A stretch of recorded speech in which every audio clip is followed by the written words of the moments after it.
गुरुदेव, मेरे भूतकाल को मैं कैसे भूलूं? कभी कभी बहुत डिप्रेशन में चले जाता हूँ नहीं, याद भूतकाल को याद कौन रखता है?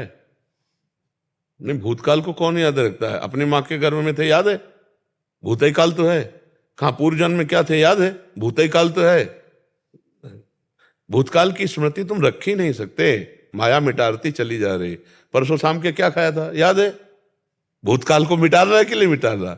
हाँ, हमारी बात यह होती कि जब हमारे द्वारा कुछ जघन्य पाप हो जाते हैं, बात समझना, जघन्य पाप होते हैं जो बिल्कुल नहीं करने चाहिए, पापाचरण जब बन जाते तो हमारी बुद्धि में नकारात्मक सोच, ओवर थिंकिंग, ये बढ़ जाती है। उसी से हम परेशान हो जाते हैं। अब वो चाहे भूत की हो या भविष्य की हो या कोई वर्तमान की हो, ऐसा थोड़ी केवल भूतई में लगे रहते हो।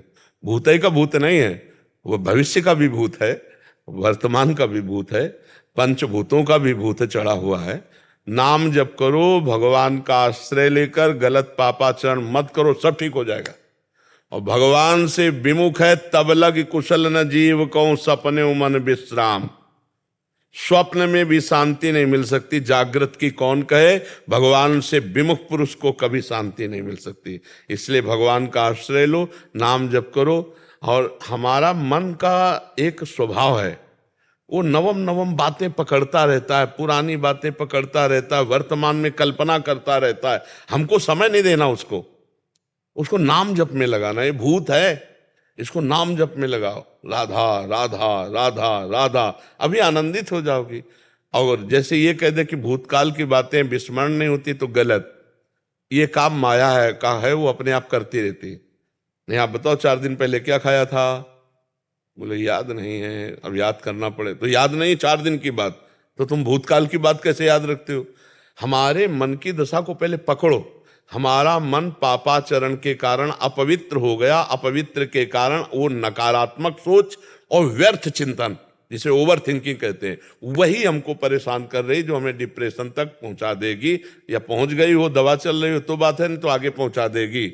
अगर रोकना है तो भगवान के चरित्रों का गायन करो, भगवान के चरित्र सुनो और नाम जप करो, ठीक हो जाओगे।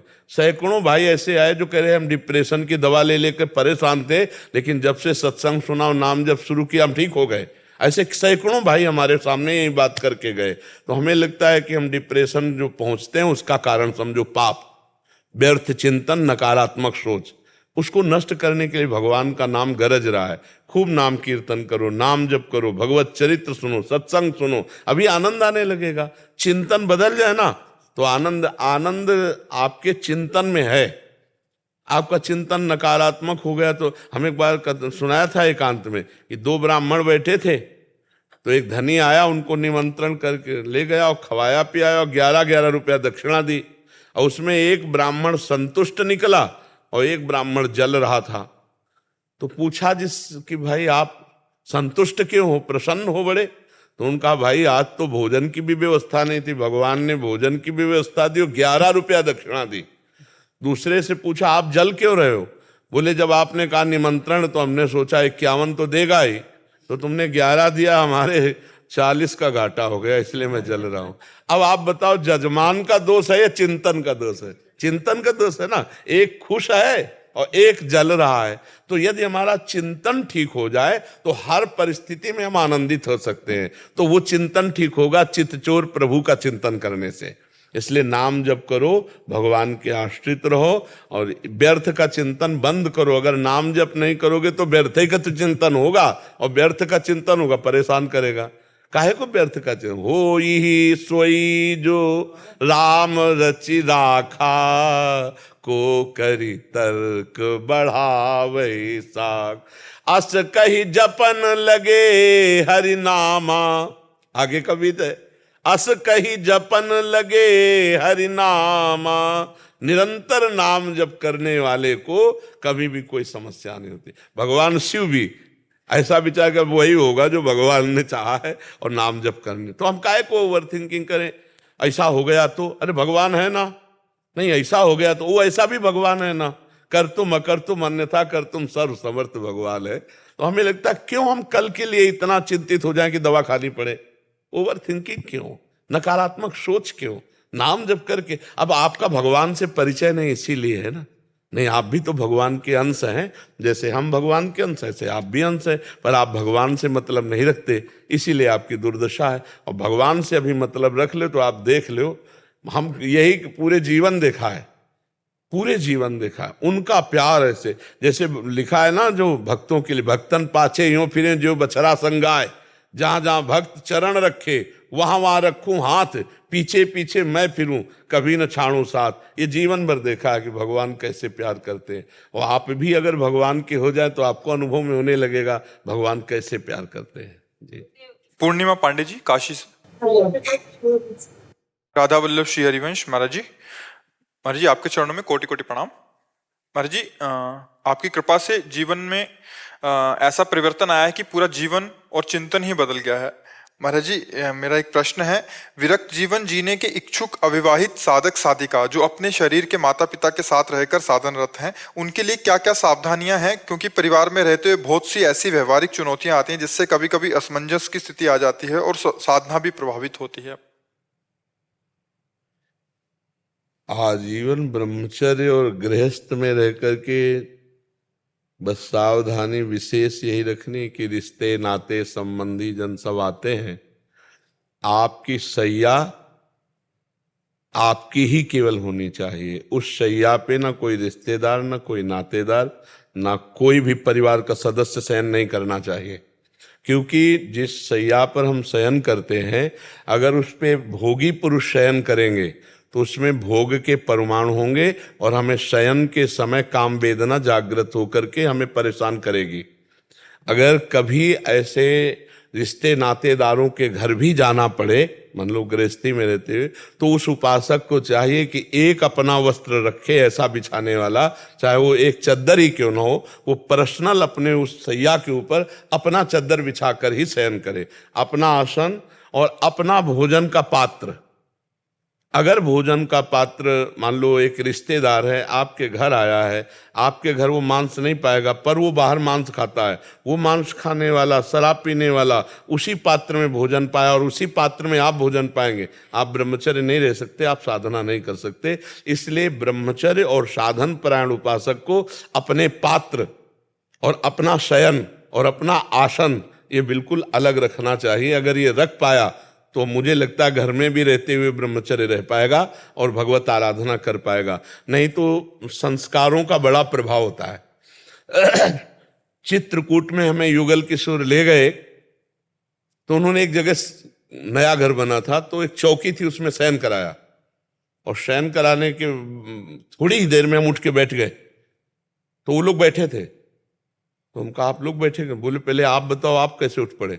हम कहा इसमें बहुत गंदे संस्कार हैं, एक चौकी में इस आसन में बहुत गंदे संस्कार है। अभी हम तो हमको ऐसा ऐसा आभास, बोले बस यही बाबा, यही देखने के लिए हम लोग बैठे थे कि बाबा को क्या अनुभव होता है। तो हमको लिटाया क्यों? बोले मकान खरीदा है तो इसके संस्कार देखने के लिए पहले सुला था। मतलब उस चौकी में उस आसन में संस्कार थे। तो हम अगर बिस्तर में विषयी पुरुषों के सोए तो उसमें विषय संस्कार होते हैं।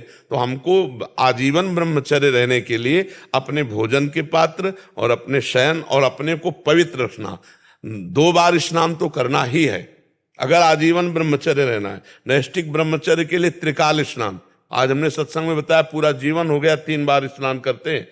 सोच लगे ना लगे हमारी दिनचर्या है, तो क्योंकि ब्रह्मचर्य को संभालने के लिए बहुत संयम की जरूरत है। और जैसे बहुत पकवान हैं या खट्टे पदार्थ हैं, इनको ब्रह्मचर्य के लिए निषेध किया गया है। जो बादी पहुंचाने वाले पदार्थ हैं और जो पकवान गरिष्ठ पदार्थ हैं और जो बहुत खट्टे पदार्थ हैं उनका खान पान त्यागे। और किसी भी ऐसे पुरुष से बात ना करे जो विषय संबंधी थोड़ी भी वार्ता करता हो। गृहस्थी में होते हैं ना कुछ रिश्ते नाते ऐसे जिनमें मजाक, बिल्कुल नहीं। अगर आजीवन ब्रह्मचर्य रहना है तो बिल्कुल किसी तरह का ऐसा संभाषण ना हो, और ऐसे कोई दृश्य दृष्टि में पड़ जाए तो दोबारा देखे ना, और अपनी नेत्रेंद्री को बचावे और चिंतन को बचावे, चाहे पशु पक्षी के ऊपर ही क्यों न जाए। तो हमें लगता है फिर गृहस्थ में रहकर ब्रह्मचर्य रहा जा सकता है। नहीं तो जैसे साधु जन है एक समुदाय में है, समुदाय में ब्रह्मचर्य बहुत अच्छे ढंग से बन जाता है। जैसे 100 संत हैं, अब कुछ हाल में है कमरे में 2-2 पड़े तो एक दूसरे के सानिध्य से अपने को बचत हो जाती है। कई तरह के भय से बिनु अवसर भयते राजोई। ब्रह्मचर्य अब कैसे रहा जा सकता, बिनु अवसर और भयते राजोई। अवसर नहीं है और भय है तो हमारा जीवन पवित्र कट सकता है। और अगर अवसर हो जाए, भय खत्म हो जाए तो फिर भ्रष्ट हो जाएगा। कलिकाल है, बहुत मलिनता है। आजकल इसको मनोरंजन माना जाता है, धर्म भ्रष्टता नहीं मानी जाती। व्यभिचार को आजकल मनोरंजन माना जाता है, उसको धर्म भ्रष्टता नहीं मानी जाती। तो फिर ब्रह्मचर्य रहना, ये सब बहुत कठिन बातें हैं। और अगर निर्वाह कर ले गया तो बहुत जल्दी भगवत प्राप्ति हो जाती है ब्रह्मचारी को, क्योंकि उसकी अखंड स्मृति में ब्रह्मचर्य उसका सहयोग करता है। और जहाँ अखंड स्मृति आई तो भगवत प्राप्ति हो गई। यस्य स्मरण मात्रेण जन्म संसार बंधनात् विमुच्यते नमस्तस्मै विष्णुवे प्रभु विष्णुवे। जिनका अखंड स्मरण जन्म मृत्यु के चक्र का नाश कर देता है, वो भगवान श्री हरि। सौरभ जी, हरिवंश। राधा वल्लभ श्री हरिवंश महाराज जी, आपके चरणों में कोटि कोटि प्रणाम। महाराज जी, भजन मार्ग में छल कपट को कैसे पहचाने? सत्संग में सुना, निर्मल मन जन सो मोहि पावा, मोहि कपट छल छिद्र न भावा। अंदर कुछ है, बाहर कुछ बोलते हैं। वाणी में, मन में और आचरण में जिसके एकता पाई जाती है वो संत है। जिसका वाणी कुछ और है, हृदय में कुछ और चल रहा है और चरित्र कुछ और है, उसे कपट कहते हैं, उसे छल कहते हैं। तो कपट को पहचानने की जरूरत थोड़ी, तो अंदर ही समझ में आता है कि हम कुछ बोल रहे हैं और है कुछ, और हमारे आचरण कुछ है। इसी को कपट कहते हैं। हम दिखावा जो करते हैं उसे कपट कहते हैं। जैसे कपट वेश कालिनेमि ने धारण किया, वो साधु है नहीं, पर साधु का वेश धारण किया ना। तो हम ऐसे जो भक्ति में या किसी भी कार्य में कपट करते हैं, तो भगवान कहते हैं मुझे कपट अच्छा नहीं लगता। दूसरों के साथ छल करना, कपट करना, ये भगवान को अच्छा नहीं लगता। सरल स्वभाव न मन कुटिलाई। सरलता, हम जो बोल रहे हैं वैसे ही हमारे मन में चल रहा, वैसे हमारे आचरण है। हम सच्चाई से सबके सामने पेश आवें। कोई बनावटपना नहीं होना चाहिए, कोई छल नहीं होना चाहिए, कोई कपट नहीं होना चाहिए। तो भगवान को, जैसे हम नीच हैं तो हम नीच हैं, कामी हैं तो हम कामी अपने प्रभु के हैं। हमारे प्रभु सुधारेंगे, हम वैसे जैसे हैं वैसे। बड़े बड़े संतों ने देखो कैसे अपनी बात कही। गोस्वामी जी कह रहे, जो मैं अपने अवगुण कहूं, बाढ़े कथा पार नहीं लहूं। अगर हमसे पूछे कोई तो हम अपनी बड़ाई मारेंगे, लेकिन जो संत है वो क्या कह रहे, जो मैं अगर अपने अवगुण कहना चाहूं ना तो बड़ी कथा बढ़ जाएगी। ताते कछु मैं अलप बखाने, थोड़े महू समुझी है सया। ये निर्मल हृदय, जरा भी दोष नहीं है, दोष की संभावना मात्र को देख करके वो कह रहे हैं कि मैं कितना अधम हूं, मैं कितना नीच हूं। जो सूरदास जी महाराज, मोसम कौन कुटिल खल कामी, जिन मुको तन दियो ताहि बिसरायो, ऐसो नोन हरामी। ये निर्मल हृदय। हमसे पूछा जाए तो हम अपनी मलिनता को छुपाकर साधुता को प्रकाशित करेंगे, अपने नीचपने को छुपाकर महानपने को प्रकाशित। ये छल है, ये कपट है।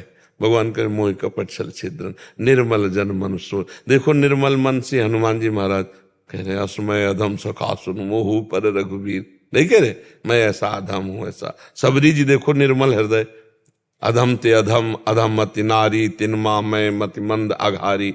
ये हम जैसे हैं वैसे भगवान के सामने और वैसे समाज के।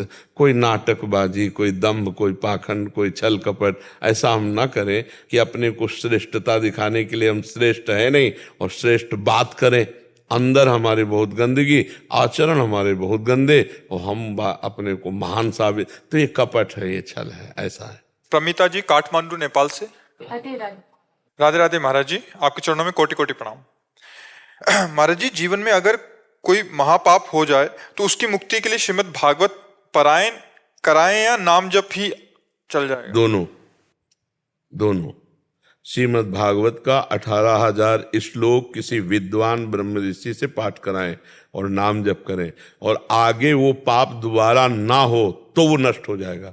नहीं ऐसे तो कि भाई हम हर बार अनुष्ठान करा देंगे तो फिर उससे कटेगा नहीं पाप। ध्यान रखना, पाप तब कटता है जब अवलो नशानी अब ना नशे, आज तक किया अब नहीं करूंगा, और फिर प्रायश्चित करे तो पाप नष्ट हो जाता है। श्रीमद् भागवत सर्व समर्थ है, घोर पापी को भी भगवत प्राप्ति कराने में समर्थ है। इसलिए 18,000 श्लोक संस्कृत के शुद्ध कोई जो पाठ कर ले उसको अपने गृह में पाठ करवाए और उसकी समुचित दक्षिणा प्रदान करके उसको प्रसन्न करे तो वो पाप नष्ट हो जाएगा और आगे दोबारा पुनरावृत्ति करे ना। जी। SS तिवारी जी। राधे राधे। राधे राधे महाराज जी। महाराज जी, मैं राधा एवं भगवान श्री कृष्ण का नाम जप और ध्यान काफी समय से कर रहा हूँ। महाराज जी, कृपया माँ राधा जी की कृपा प्राप्त करने के लिए और मुझे क्या करना पड़ेगा? लाल रंगीलो गाइए ताते प्रीति रंगीली पाइए। जिस पर श्री कृष्ण कृपाल होते हैं उसे राधा चरणारविंद की प्रीति देते हैं। तो श्री कृष्ण नाम जप करो, श्री कृष्ण की लीला कथा सुनाओ और श्री कृष्ण से मांगो कि आप अपने हृदय के प्रेम मूर्तिमान श्री राधा किशोरी के चरणों का प्रेम दो, तो वो प्रदान कर देंगे। बिना श्री कृष्ण कृपा के कोई राधा चरणारविंद की प्रीति या राधा नाम की प्रीति नहीं प्राप्त कर पाता है। लाल रंगीलो गाइए ताते प्रीति रंगीली पाइए। श्री कृष्ण का हृदय जो आह्लादमय है वही जब रूप धारण किया तो श्री राधा किशोरी हुआ। प्रीतिरु मूर्तिमती रस सिंधु सार संपदि विमला वैदग्धी नाम हृदयम काचन वृंदावनाधिकारिणी धेत जयति। प्रेम समुद्र है लालजू श्री कृष्ण और प्रेम समुद्र का सार है लाडली जू सांद्रानंद घन प्रेम मूर्ति किशोरी। श्री जी कौन है? लालजू का हृदय है, लालजू का प्रेम है, लालजू का आनंद है। श्री कृष्ण को हम लालजू कहते हैं, उनका आनंद है वो। तो जब तक धनी ना चाहे तो धन की तरफ नजर नहीं हो सकती। तो राधा धन के धनी है श्री लालजू, किशोरी जी उनका धन है। वो जब कृपा करें तो राधा नाम में प्रीति हो, किशोरी जी के चरणों में प्रीति हो। श्री कृष्ण कृपा के बिना राधा चरणारविंद में प्रीति या राधा नाम में प्रीति नहीं हो सकती। तो श्री कृष्ण लीला गायन करो, श्री कृष्ण नाम गायन करो और उसका फल मांगे कि श्री कृष्ण प्रसन्न होकर राधा चरणारविंद की प्रीति प्रदान करे। समझ पा रहे आप? पेशे से मैं वकील हूँ और अपने कार्य के दौरान जो है ऐसे बहुत सारे अपराध होते होंगे जो क्या नाम है इस वक्त व्यक्त नहीं किए जा सकते। जैसे वो मेरे अपराध नहीं है बल्कि लोगों के कार्यों के दौरान है। और ऐसे कैसे स्वामिनी की कृपा होगी? ये हम ये आपसे प्रार्थना करते हैं कि जिस विषय को आप जान लीजिए कि अपराधी ये पक्का अपराध किए हुए है तो आप उसको मत जितवाइए, चाहे जितना पैसा दे आप उसको मत जितवाइए।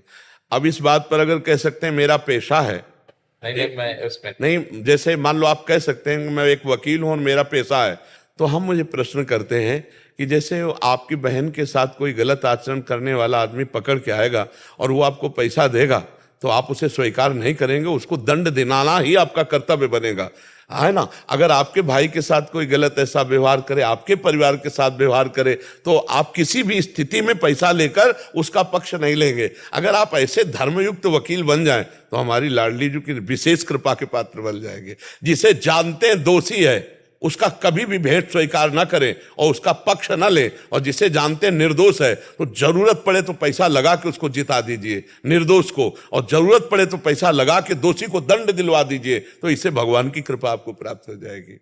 हमारी प्रार्थना। प्रीति जी जबलपुर से। महाराज जी, आपके चरणों में कोटि कोटि प्रणाम। महाराज जी, निंदा करने की और सुनने की वृत्ति नहीं छूट रही। महाराज जी, मैं क्या करूं? ये तो 1000 बार बहुत कसम घातक खाई। है। किसकी है? ये तो बहुत घातक है, बहुत घातक। इसमें तो दुर्गति पक्की समझो। पर निंदा के किए ते आवत नहीं कछु हाथ, मूर्ख पर्वत पाप को ले चले अपने साथ। जो दूसरों की निंदा करता है वो निंदा जिसकी करता है उसके सारे पाप अपने ऊपर ले लेता है और अपने सुकृत नष्ट कर देता है और उसको दुर्गति होती है। निंदा सुनने वाला और निंदा करने वाला दोनों अधोगति को प्राप्त होते हैं। तो बहुत खतरनाक बात है। और कहीं भक्तन निंदा तो अति बुरी भूल करे, जिनको किए सुकृत सब जन्म के क्षण में डारे खोए। किसी महापुरुष संत की निंदा बन गई तो एक क्षण में सारे जन्मों के पुण्य नष्ट हो जाएंगे। इसको तो बिल्कुल छोड़ो। ऐसे महाराज जी कसम खाते हैं बार बार, फिर भी 2-3 घंटे बाद जैसे किसी का कॉल आ गया तो फिर वही सब शुरू हो जाता। नहीं नहीं नहीं, आप समझ लो कि अपना नाश क्यों करोगे, अपना पतन क्यों करोगे। हमें पता हो कि इस भोजन में जहर है तो हम खा सकते हैं क्या? नहीं खाएंगे ना। ऐसे हमें पता है ये बात जहरीली है, हमारे पुण्य नष्ट कर देगी, तो ऐसे कैसे हो जाता है? ऐसे नहीं, बिल्कुल नहीं। इसमें आपका प्रमाद भाव है। प्रमाद स्थिति को सुधारिए, नहीं तो प्रायश्चित के लिए क्या करना चाहिए? आज से नियम ले लो कि मैं किसी की निंदा नहीं करूंगी, और किसी को निंदा करेगा तो कान में अंगुली डाल लूंगी। संत शंभ श्री पद अपवादा, कही सुनी तहा असमर्यादा, काटी जीभ तास जो बसाई, श्रवण मूंदी न तो चले पराई। जहां भगवान की, संतों की, भक्तों की निंदा हो रही हो, वहां हमारा बल हो तो उसकी जबान बंद कर दे, और नहीं तो कान में अंगुली डाल के वहां से सभा का त्याग कर दें। शास्त्रीय मर्यादा ऐसे थोड़ी कि हम किसी की निंदा करें और हम सुखी रहें। अभी तो को फल नहीं जागृत हुआ, फल जागृत होगा तो जानते हो इसके फल क्या होते हैं? गलित, कुष्ठ, नाना प्रकार के घृणित रोग, जिससे तुम्हें कुछ छुएगा नहीं, ऐसे रोग पैदा हो जाएंगे। पता नहीं अभी आपको, अभी स्वस्थ हो तो क्या हुआ। कृपा कीजिए, बल प्रदान कीजिए महाराज। सबसे बड़ी कृपा ये मानो कि आज के बाद हम कभी किसी की निंदा नहीं करेंगे और ना कभी किसी की निंदा सुनेंगे। ये बात आज के बाद कभी नहीं। हाँ, तो बस चुपचाप, तो भगवान बड़े कृपालु हैं, वो संभाल देंगे। अब बस ये नियम तुम लो, पीछे वाली बात तो भगवान संभाल देंगे। बल प्रदान। हाँ, इसमें बल क्या, हमें पता है कि ये जहर है तो हम क्यों खाएंगे? हम जहर को क्यों खाएंगे? जानबूझ नर संग्रह करें, कहो उमाते काहे न मरही। जो जानबूझकर जहर खाओगे तो मरोगे नहीं। अब जानबूझकर दूसरों की निंदा करोगे तो पाप आएगा, पापों का जब फल आएगा तो फिर सड़ोगे। पक्का समझो, ये शास्त्रीय प्रमाण, ये तो बहुत भयावह है, इससे हम डरते हैं। कभी किसी की निंदा करना, किसी की निंदा सुनना, इससे तो सब पुण्य नष्ट हो जाते हैं। आप भजन नहीं करती इसलिए है, भजन करो तो अभी डर घुस जाए, आपका भजन छूट जाएगा, आपके पुण्य नष्ट हो जाएंगे। पर आपके पास पुण्य है ही नहीं, तो इसीलिए आपको अच्छा लगता है दूसरे की निंदा करना, दूसरे की निंदा सुनना। आप खुद अंदर से मलिन हैं, इसलिए दूसरे की निंदा करते हैं, दूसरे की निंदा सुनते हैं। आप अपना सुधार कीजिए, हमारी बात समझिए। जब तक हमारा गंदा हृदय नहीं होगा तब तक ये बात नहीं हो सकती। जैसे कोई यहाँ किसी की निंदा करने तुरंत उसको बोल, नहीं आप अपने विषय में बोलिए, आप अपने सुधार की बात की, किसी दूसरे के विषय में आप नहीं बोल सकते। यहाँ अध्यात्म अपने लिए सुधार के लिए है जी। आशिता जी भीलवाड़ा। राधे राधे श्री हरिवंश। महाराज जी आपके चरणों में कोटि कोटि प्रणाम। महाराज जी, हम अपने पिछले जन्मों का कुछ भी नहीं जानते, तो हमें प्रारब्ध के कर्मों का फल इस जन्म में क्यों भोगना पड़ता? क्यों भोगना क्यों नहीं पड़ेगा? तुम जियो, तुमने अगर कर्म किए तो भोगना पड़ेगा ना। मुकदमा 20 वर्ष चले तो क्या इसका मतलब 20 वर्ष में तुम जो भूल चुके हो, तो 20 वर्ष के बाद जब मुकदमा में आएगा तो फांसी की सजा होगी, तो तुम्हारी फांसी होगी। अब कह दो 20 वर्ष पीछे की बात है। तुम्हारी याद कितनी है? परसों के दिन दोपहर के क्या पाया, शाम के क्या पाया? आपको दिमाग लड़ाना पड़ेगा। तो ये थोड़ी कि तुम 10 वर्ष पहले पाप किए हो तो उसका दंड नहीं मिले क्योंकि तुम भूल चुके हो। ऐसा है क्या? ऐसा नहीं है। माँ के गर्भ में रही, आपको याद है कुछ? तो फिर क्या आपकी याद में क्या दम है? जो इसी जन्म के माँ के गर्भ की हमें याद नहीं है, तो हम पूरे जन्म के जो करेंगे वो तो भोगना पड़ेगा ना। भाई तुमने शरीर बदल दिया तो उससे, अगर आपने अपराध किया और अपराध करके आप अपनी वेशभूषा बदल लो, तो जिस दिन पहचाने जाओगे उस दिन आपको सजा मिल जाएगी। तो हम कई जन्मों से भटकते हुए, अपराध करते हुए आ रहे हैं। आपको पता होगा, छोटा सा बच्चा है, अगर आप उसको दूध मुंह में लगाओ, जो पात्र में भरा होता है, नहीं होता, वो पीने लगेगा ना। किसने सिखाया इसको? ये पूर्व का ज्ञान उसको है। ऐसे करो, वो मुस्कुराने लगेगा, वो प्यार को समझता है। ऐसे करो, वो भय को समझता है। इसका मतलब है ये शरीर बदला हुआ जीव है, लेकिन इसको सब ज्ञान है। छोटा सा बच्चा होता है, वो भी पीने लगता है ना दूध। किसने सिखाया? उसको प्यार का पता और वैर का पता है, मतलब भय और प्यार दोनों का उसको ज्ञान है। क्योंकि वो जीवात्मा, शरीर अभी बच्चा का है लेकिन वो पुराना है, तो उसको भोगना पड़ेगा। अवश्य में भोक्तव्यम कृतम कर्म शुभाशुभम। ये जन्म जन्मांतर का चक्र मिटाना है तो नाम जप करो, भगवान की भक्ति करो, भगवान का आश्रय ले लो, तो पूर्व में जो रचा हुआ शरीर का प्रारब्ध है वो तो भोगना पड़ेगा, लेकिन संचित भस्म हो जाएगा और अभी जो नए बने हैं इनको भी भगवान क्षमा कर देंगे, तो हमारा जीवन सुखमय हो जाएगा। अपने इस दलील से कि जो हम नहीं जानते हमें भोगना क्यों पड़ेगा, तो अवश्य भोगना पड़ेगा। तुम्हारी जानकारी है ही कितनी है। अभी परसों की जानकारी अगर हम लेना चाहें तो आपको सोचना पड़ेगा, परसों क्या क्या बना था, शाम के क्या क्या पाया। अच्छा, परसों के लिए भी सोचना पड़ेगा, वर्षों की तो बात जाने दो। इसी जन्म की आपको कितनी याददाश्त है। मां के गर्भ में हम सब रहे हैं, 9 महीने रहे हैं, लेकिन एक बात भी याद नहीं। हम तीनों से पाप करते रहते, वाणी से पाप करते, शरीर से पाप करते, मन से पाप करते रहे, और चाहते सुख है, करते हैं दुख वाला आचरण और चाहते सुख है, इसीलिए भोगना पड़ेगा। अब हमारी तुम्हारी भूल हो जाए तो उससे भगवान थोड़ी भूल जाएंगे, जो हमने कर्म किए वो भूलना पड़ेगा। ये पोशाक है स्त्री पुरुष की। आप तो पुराने हैं, आप कभी किसी के पिता बने होंगे, कभी देवता बने होंगे, कभी दैत्य बने होंगे, लेकिन इस समय आप स्त्री रूप में बैठे हैं, तो भगवान की नजर में तो आप स्त्री नहीं है। भगवान की नजर में वो जीव है जिसने जो कर्म किया है उसको भोगना पड़ेगा। स्त्री पुरुष शरीर की पोशाक बदलने पर भगवान का निर्णय नहीं बदल जाता, ये भोगना पड़ता है। आप समझ पा रही ना हमारी? हाँ, सब नाम जप करो, सबसे हाथ जोड़कर प्रार्थना है, शराब मत पियो, मांस मत खाओ, पराई माता बहनों की तरफ गंदी दृष्टि से मत देखो। थोड़ा भी नाम जप करोगे तो आपको पता चलने लगेगा कि आपका कल्याण, आपका मंगल भगवान कैसे करते हैं। गलत आचरण करोगे तो भाई फिर बात बिगड़ जाएगी। नाम जप करो, नाम जप जितना बन सके, राधा राधा राधा राधा राधा राधा, उठते बैठते जैसे भी बने। और माता पिताओं को चाहिए अपने बालकों को, आजकल का जो ये गलत व्यवहार चला है, बॉयफ्रेंड गर्लफ्रेंड, इनसे बचाना चाहिए। क्योंकि अगर ऐसे गंदे आचरणों में बच्चे फंस गए तो ये ब्रह्मचर्यहीन हो जाएंगे और इनकी स्मृति और इनकी जो बौद्धिक शक्ति है वो सब नष्ट हो जाएगी। माता पिता बहुत पवित्र आचरण से चलें अपने बच्चों, क्योंकि हमारे देश के भविष्य हैं ये बच्चे। अगर ये व्यभिचार परायण, व्यसन परायण हो गए तो हमारा देश खंडक में पहुंच जाएगा। बहुत सावधानी से चलो। हमारे वचन प्रार्थना है, मान लो। अगर आप मान लोगे तो आनंदित हो जाओगे, नहीं मानोगे तो फिर आपको भोगना पड़ेगा। श्री हरिवंश महाराज जी, मैं पिछले 1 वर्ष से YouTube के माध्यम से आपको सुन रही हूँ और जीवन में बहुत परिवर्तन भी आया है। महाराज जी, मेरा प्रश्न है कि कई बार मेरे परिजनों ने अपनी ईर्ष्या और द्वेष पर प्रेरित होकर मुझ पे दोष आदि लगाया, ना चाहते हुए मेरे मन में उनके प्रति एक कटु विचार आते हैं एवं व्यवहार भी बदल जाता है। एक चीज इसमें हम सबके लिए कहते हैं कि जैसे हमको कोई कहता है कि आप चोर हो, तो पहले हमको देखना है ईमानदारी से, हम चोर तो नहीं, हम छलिया तो नहीं। अगर हमको लगा कि हमारे में कमी है तो हमें भगवान सचेत कर रहे हैं, हमें प्रसन्नता होने। देखो, अगर हम चोर, अध्यात्म के पथिक हैं, अगर हमारे में चोरी का भाव है, हमको कोई चोर कहता तो गलत तो नहीं कहता, हम चोर हैं। और जब हम चोर नहीं है फिर हमें कोई चोर कहता है तो नाराज होने की तो बिल्कुल जरूरत नहीं है, क्योंकि हम नहीं है। बात समझना है। हमको कोई कहता तू पागल है तो हमें हंसी आएगी कि गुस्सा आएगी?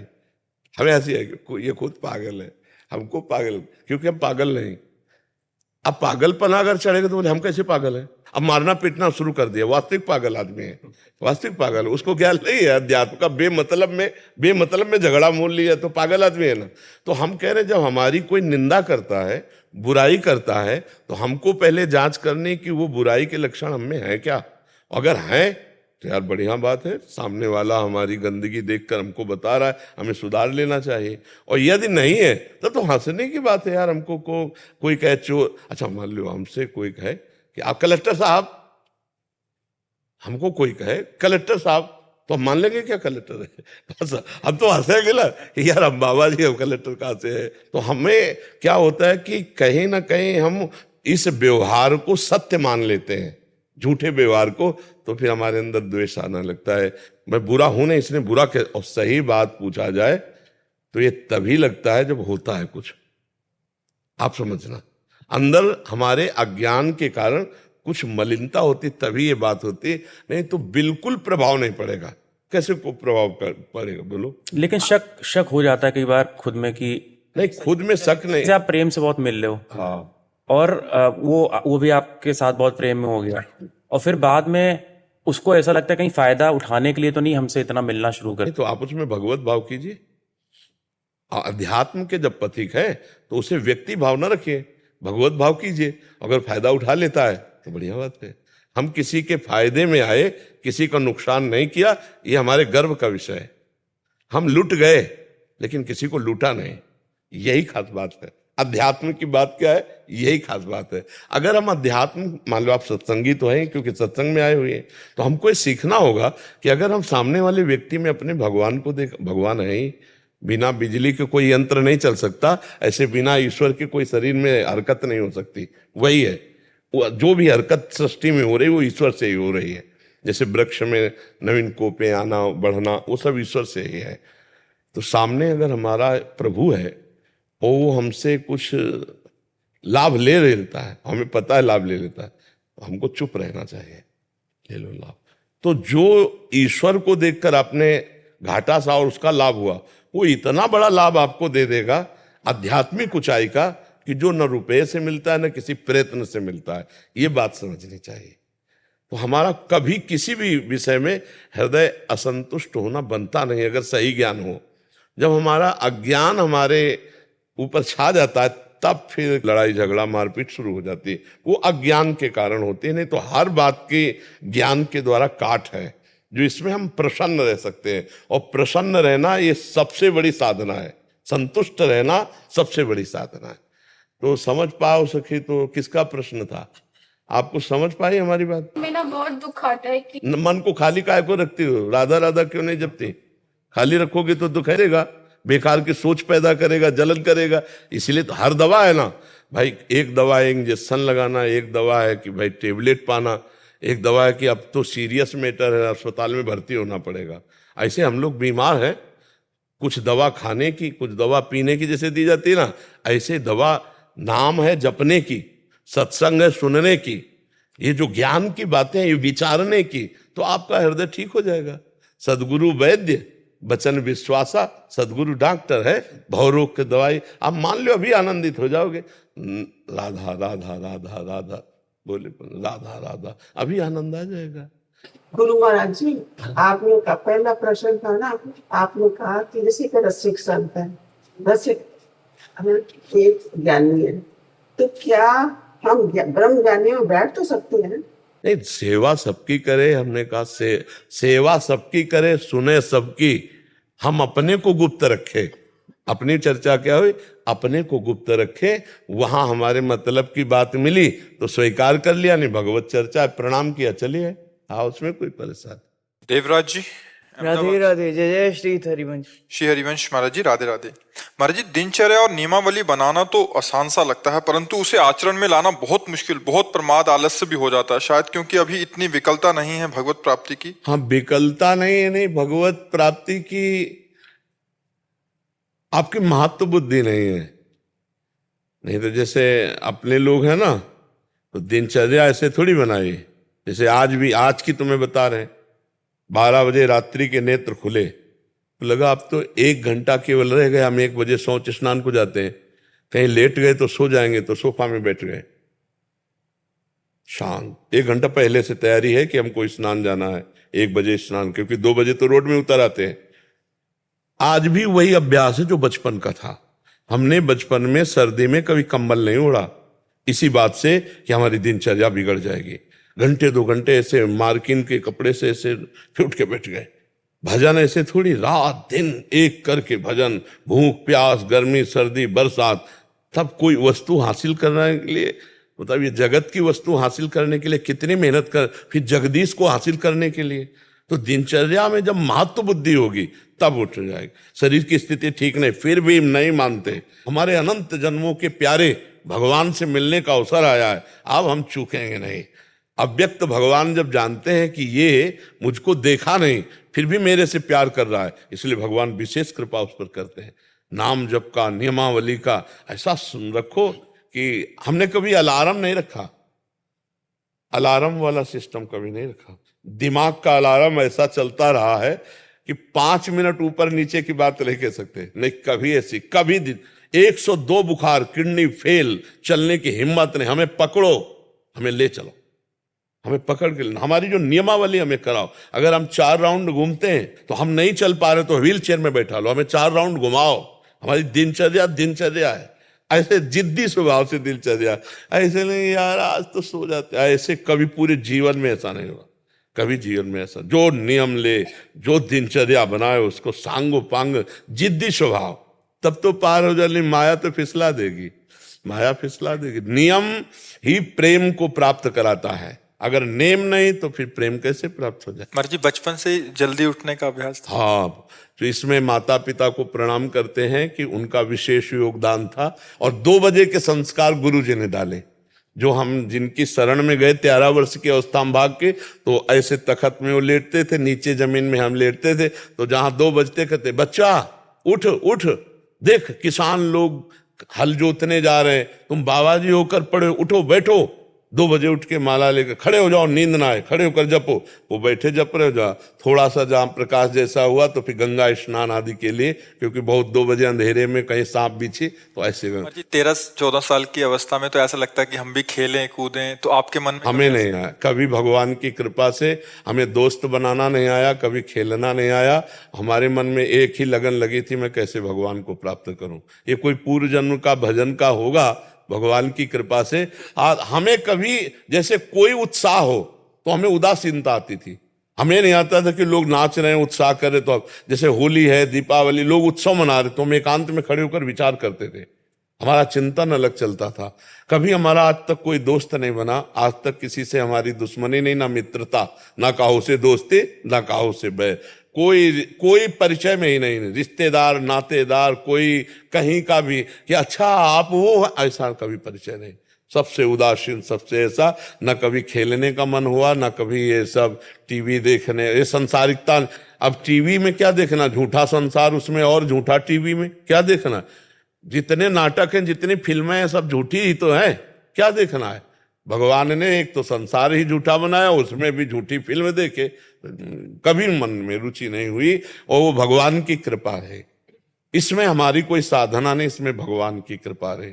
अब मतलब जो जवानी का समय होता है, 17, 18, 19, 20, 21, 22, 24, 25, ये सब गंगा किनारे कटा। वृंदावन में ही रसोई में बनकर भोजन मुझे मिला है कि ऐसे बैठ के नहीं, पूरा 13 वर्ष की अवस्था से लेकर 35 वर्ष की अवस्था तक ऐसे भोजन नहीं मिला कि रसोई में बन रहा है हमारे सामने परोसा जा रहा है। कभी ऐसे जो मांगे मिला गंगा के किनारे, उसे खा लिया। ऐसे महाराज जी अनुभूति, तो जैसे आपने बोला कि साधना में लंबे समय तक लगे रहो, फिर जाके अनुभूति होती है, तो जो एक साधन पक्ष था, तो आपके अंदर कभी ऐसा नहीं आया कि टूट गए हों? नहीं, कभी नहीं। नवीन उत्साह, यही हम अब भी तो देखो ना, किडनी फेल है, डायलिसिस हो रहा, कितनी परेशानी है। आपको टूटन कभी देखा आप चेहरे पे? अगर हमें सत्संग में बैठाल दो तो बस बैठाल दो। अब चाहे बुखार हो चाहे जो कुछ है, जब तक तुम घड़ी नहीं दिखाओगे तब तक सत्संग नहीं रुकेगा, भगवत चर्चा। ये पूरे जीवन का रहा है, हर कष्ट में कई दिन, मतलब काशी में तो 7 दिन हो गए भोजन नहीं मिले, 7 दिन, क्योंकि वहां 80 घाट में भिखारियों के बीच में बैठो जाके तो कुछ सतुआ मिल गया या बर्फी मिल गई, वहां घाट में कौन भोजन देने जाता। तो महाराज जी ऐसा नहीं लगता कि इतनी भजन भी कर रहे हैं, उसके बाद भी इतनी प्रतिकूलताएं? चिंतन ही नहीं था प्रतिकूलता का, चिंतन तो लक्ष्य का था कि भगवत प्राप्ति हो, मुझे भगवान की, ये सब नहीं। जिसका लक्ष्य भगवत प्राप्ति होता है कष्ट की परवाह नहीं करता है। कष्ट की परवाह तो तब करता है जिसका लक्ष्य दृढ़ नहीं होता। तो फिर मनोरंजन, अब काशी में इतने भंडारे होते हैं, मतलब मारवाड़ी क्षेत्र में आप कभी भी चले जाओ, अच्छे पदार्थ भोजन सब, कभी नहीं गए। गुरुजी से नियम पूर्वक कहा था कि घाट नहीं छोड़ेंगे, कभी किसी से मांगेंगे नहीं, प्रारब्धानुसार जो आएगा उसी से पाएंगे, और कभी किसी के आश्रम में नहीं सोएंगे। ऐसे ही घाट में सोते थे। वर्षा हो गई तो शंकर जी के मंदिर थे, उन मंदिरों में चले जाते। जीवन का लक्ष्य था बस भगवान की प्राप्ति। कभी हम किसी मठ महंत व्यवहार संत महात्मा कभी नहीं, दूर से सत्संग सुना, जीवन को भगवान के मार्ग में चला, क्योंकि पता था संग दोष ना हो जाए। महाराज जी जैसे अभी हम यहाँ रह रहे हैं, सारे संत जन आपके अनुगत होके, तो हमें कभी महसूस नहीं होता खाना पीना, क्योंकि एकदम आपकी कृपा से वहाँ क्या प्रभु भी एक ऐसा परीक्षा लेते हैं कि आपको वैसा टाइट कर रहे थे कि जैसे नहीं, अगर किसी भगवान को किसी भी डिपार्टमेंट में निर्देशक के रूप में, तो उसको बहुत परिपक्व किया जाता है। अगर पूरे बटालियन की कमांड संभालनी है तो उसको हर हरकत का बहुत ज्ञान होना चाहिए। तो हमको शायद ठाकुर जी ने सेवा देनी थी। अब हम कहीं मतलब किसी स्कूल में जा कर के या कहीं व्याकरण आदि या कोई सत्संग आदि की शैली पढ़ना, ये सब कुछ नहीं। गंगा किनारे ही पढ़ाई समझो, भजन, हर समय भजन, उसी का जो आप सुनते हैं वो भजन का सुनते हैं। आप लोग जो सब छोड़ छाड़ करके भगवान के मार्ग में आए, उसी भजन का आकर्षण है, उसी भजन का। तो अब ये नहीं कि तुम लोगों को भूखा रहना पड़ेगा, वही गति प्राप्त होगी। लेकिन मतलब एक होता है, भगवान का विधान होता है कि जो महापुरुषों को चढ़ाई पर चढ़ा करके, तो वो सबको नहीं, वो अपनी तपोबल से, अपनी चढ़ाई से 50 लाखों को वो पार मद भक्ति युक्तो भुवनम पुनातु, मेरी भक्ति से युक्त होकर वो भुवन का भुवन पावन कर सकता है। तो इसलिए भगवान को शायद ऐसा करवाना था। तो ये भगवान सामर्थ्य देते हैं। हम तो ऐसे चले जैसे हमको कोई चला रहा है, वही सब चला रहे, वही सब कठिन से कठिन। अब जैसे सावन आया तो सावन में गंगा जल से ही रहेंगे, केवल गंगा जल पी कर रहे। अब वो भगवान सब सामर्थ्य देते थे, भगवान सब संकल्प देते थे, वही सब पार करते थे। महाराज जी कभी कभी सुनते हैं जैसे ऐसा, या जो आपके साथ रहे हैं कभी मिलते हैं, आपकी पूर्व का दिनचर्या बताते हैं, तो अभी सुन के इतना डर लगता है कि ऐसा भी जीवन होता हो। यही वृंदावन में हितधाम में कुशासन बिछा था, और बोरा जो होते ना गेहूं के, वो ओढ़ने के थे। टाट पट्टी उड़ा, 2-3 महीने बाद उनको साइड में किया, कुशासन में लेटना और मांग के खाना निरंतर। भगवान 1-2 दिन का जीवन थोड़ी है। अब मान लो 55-56 की आयु तो हो ही गई, और बचपन से पूरा अब जो जीवन है वो जरूरत थी इस बात की। तो भगवान को जब जो जरूरत होती है वो कर देते हैं, उन्हीं का बल है। राधे राधे बाबू। राधे राधे महाराज जी, आपके चरणों में कोटि कोटि नमन। गुरुजी, मैंने अभी तक के जीवन में बहुत गलत काम करता था, जैसे शराब पीना, पान मसाला, गैर कानूनी कार्य करता था, और 2 बार जेल भी जा चुका हूँ। अब 1-1.5 वर्ष से आपका प्रवचन सुन रहा हूँ, इससे मेरे जीवन में बहुत बड़ा परिवर्तन आया। अब मैं आपके बताए मार्ग पर चलने का प्रयास कर रहा हूँ। महाराज जी, मैं एक जानना चाहता हूँ कि मेरे दादाजी भक्त थे, ये उनकी कृपा है या राधा कृष्ण जी की कृपा है? देखो, कुछ ना कुछ तो अगर परिवार के जो परमाणु होते हैं वो अपना प्रभाव दिखाते हैं। पर जैसे अपराध कर दिए थे तो परमाणु नष्ट हो गए थे। ये जो अचानक परिवर्तन हुआ, ये सिर्फ भगवान की कृपा होती है। जब द्रवहि दीन दयालु राघो तो साधु संगति पाइए। जब भगवान कृपा करते हैं तो संतों का संग देते हैं, और जब संत वाणी कान में जाती है तो हमारे जीवन का परिवर्तन हो जाता है। बड़े भाग पाइप सत्संगा और बिना प्रयास होई भव भंगा। बड़े भाग से संतों का संग मिलता है, और जब संतों की वाणी हमारे कान में जाती है तो देखो जीवन का परिवर्तन हो जाता है। आप खुद स्वीकार करते हैं कि 1.5 वर्ष से हम जब सत्संग सुन रहे तो हमारा परिवर्तन ये कृपा से होती है। संत संग मिलना ये कृपा। अब मोहि भाव भरोस हनुमंता, बिनु हरि कृपा मिले नहीं संता। एक झटके में शराब 2 नंबर का धंधा करता था, आपको देखा 1 साल 6 दिन हुआ आज जी, एक झटके में छोड़ दिया। गुटखा खाता था, अभी एक तंबाकू बसा है, वो भी आपकी कृपा दया दृष्टि रहे। हाँ, नाम जब करते रहिए वो सब ठीक हो जाएगा। बहुत जो नशे में नशा नहीं था ना, वो राधा नाम में नशा है जी। नशे में नशा नहीं था, वो राधा नाम में नशा है। कोई भी परेशानी आती है तो तुरंत नाम निकलने लगता है, राधा राधा राधा। और दूसरा कुछ मेरे को आता नहीं है, मैं कम पढ़ा लिखा आदमी हूँ।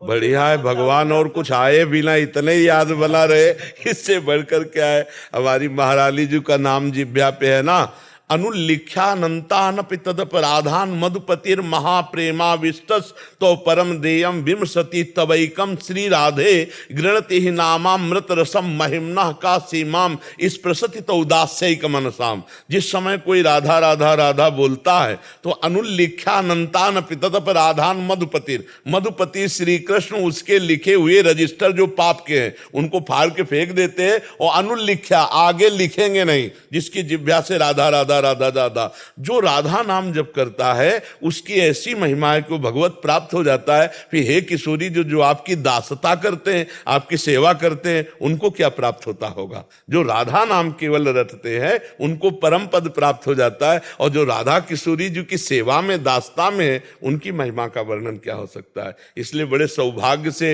ये तो वृंदावन की कृपा से ही राधा नाम सुनने को मिलेगा, और त्रिभुवन में आपको कहीं नहीं मिलेगा। अगर त्रिभुवन में कहीं है तो किसी ब्रजवासी वृंदावनवासी की कृपा है, उसका संसर्गी है, तभी वो राधा राधा बोल पाएगा। लेकिन राधा राधा बोलना नहीं हो सकता। ये आगम निगम पुराण अगोचर नाम है, आगम निगम पुराण अगोचर रूप माधुरी है, आगम निगम पुराण अगोचर ये लीला है। न देवै ब्रह्मादे न खलु हरि भक्त न सुहृदा दिविर यद्वै राधा मधुपति रहस्यम सुविदितम तयोर दासी भूत्वा तदुपचित केली रस्मो दुरंताहा प्रत्याशा हर हर दसोर गोचर्य तुम।